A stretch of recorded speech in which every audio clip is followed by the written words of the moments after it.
Welcome to another episode of Entrepreneurs en Fuego. We're documenting the journey of incredible entrepreneurs. My new best friend.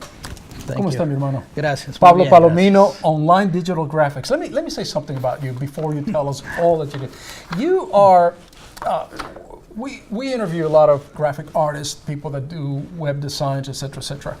Once in a while, with all due respect to all the beautiful folks that have come in the marketing, advertising, et cetera, you have, along with perhaps one or two other folk that I've interviewed in the past 2 years, the distinct ability to be ahead of the curve. And by that I mean your designs are timeless. I could be looking at your design 4 years from now and it's still good. The tagline's still good. I mean, it just resonates. And that's an art. That's you can't teach that in school. Yeah. How do you do that? I believe the main reason is being able to accept and keep an open mind to different cultures. I always say I'm bicultural. It gets people like that. Like, what? Yeah, I'm bicultural. And I think that has a lot to do with it because I'm able to mix from both the Mexican culture and from the American culture to deliver a message that can actually resonate with both markets.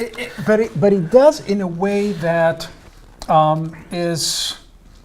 it transcends generations, right?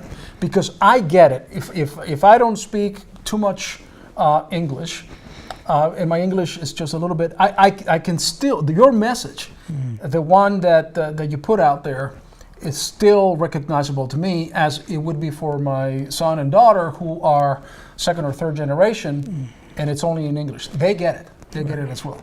And that's a tricky thing to do. Very tricky thing to do. Yeah, and I think that has a lot to do with my parents, with my mother. She's got, all throughout my uprising, a lot of dichos. And a lot of dichos. In Mexico, you have a saying for everything. Yeah.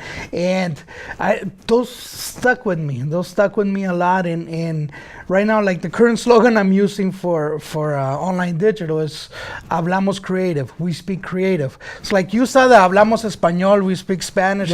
We said that all over. I mean, I switched it to we speak creative because it doesn't matter if it's going to be delivered in English or in Spanish. It's got to be creative to be able to capture you and, like you're saying, set yourself apart from the competition. One of the things, and a lot of folks will recognize this brand, is Señor Sushi. Okay. You owned Señor Sushi for a while, and you created a whole brand behind that. What was the concept? Correct. Well, it was actually to bring a new product into the States that in Mexico had taken off, right, which is the Latin sushi or the Mexican sushi. But I went ahead and labeled it as Latin, not Mexican necessarily. And just for people that do not know what Latin sushi is, just give us an example. It's sushi that will include your carne asada roll. You got it's deep fried with. I mean, it's really a fusion of the Japanese and the Mexican ingredients. You got bacon, you got chicken in it, and cream cheese, you got cream cheese in it. Yeah, it's so good. It's so good that is, it's a fusion, like you said. All right, and so the challenge was to introduce this into a market that has no idea what you're talking about. Well, it was the biggest challenge of it all is most Mexicans in the Mexican community, and I say it, even it sounds redundant, is because we got Mexicans third, fourth generations, and you have those first generations that they don't necessarily like sushi. We opened that in a place where it's like mostly Mexican, 43rd Avenue and Indian School. I mean, most people told me, what in the world are you doing opening a sushi place there? But it was a mixture of the both and the entertainment. We brought in Noches de Rock en Español, we brought in salsa, we tried to stay away from the banda, but we brought in some of the other elements that the Mexican or Hispanic community were lacking. So giving people something different, that's, I think, was key. So my question is, did you research for this, or was it a gut feeling that you said, I'm going to do this because I feel that this is the right time to do it, that this is the combination of things, of these elements that I'm going to put together, that I'm going to fuse, that is going to hit. Well, here's the thing. The food itself, that was an idea that came in, again, from Mexico. From Mexico, right. One of the It's been around cooks for a while. Yeah, down in, it's big in Sinaloa and Sonora. It's gotten into the rest of the country. But it was different because we brought in one of the cooks from Mexico, from Sinaloa actually is the one that started, and we hired people that had been in the traditional sushi restaurants for a while, 18, 20 years experience. So we brought them both together and they each taught each other. See, and that was key, because there were other places that have opened up, but they still concentrated just on the Mexican part of it and never really try to incorporate both. So that's why I had people from Honeywell, I had people from all the radio stations, I had everywhere going there, because if you like sushi, you knew what you were going for. If you never liked sushi and you try this, then it was a true hit. Incredible idea, and hit just beautifully.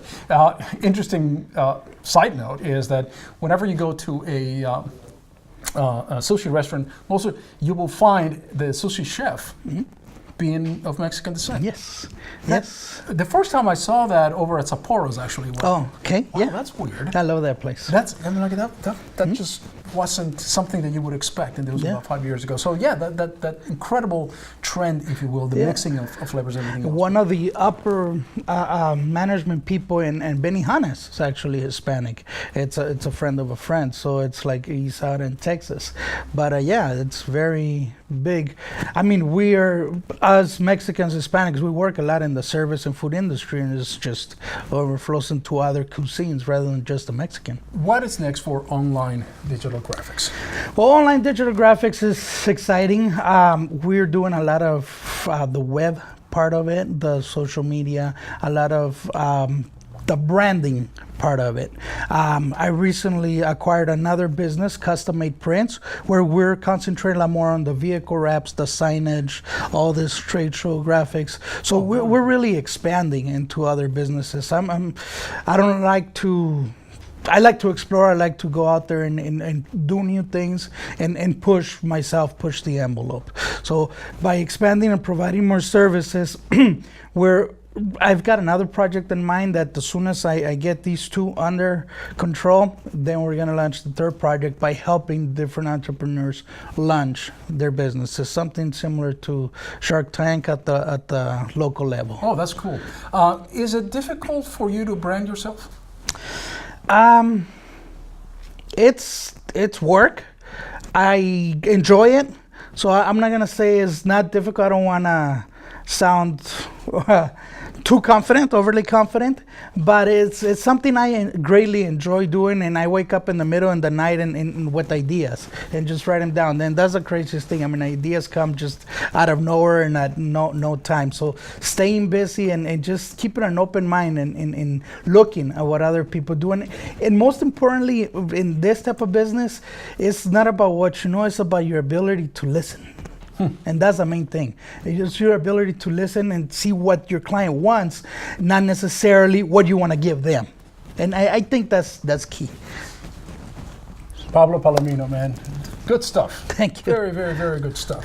Thank you. I saw this name of this restaurant back in Acapulco. In fact, this probably goes back maybe a good 15 years. It was a sushi restaurant, and I knew that it was just a matter of time before it came up here to the United States. Mm-hmm. The name of the sushi restaurant was Sushingada. Yeah. I love it. Now, there's no smiles here. There's no laughs. What are they talking about? You and I know what we're talking about. With that, we're out. Thank you.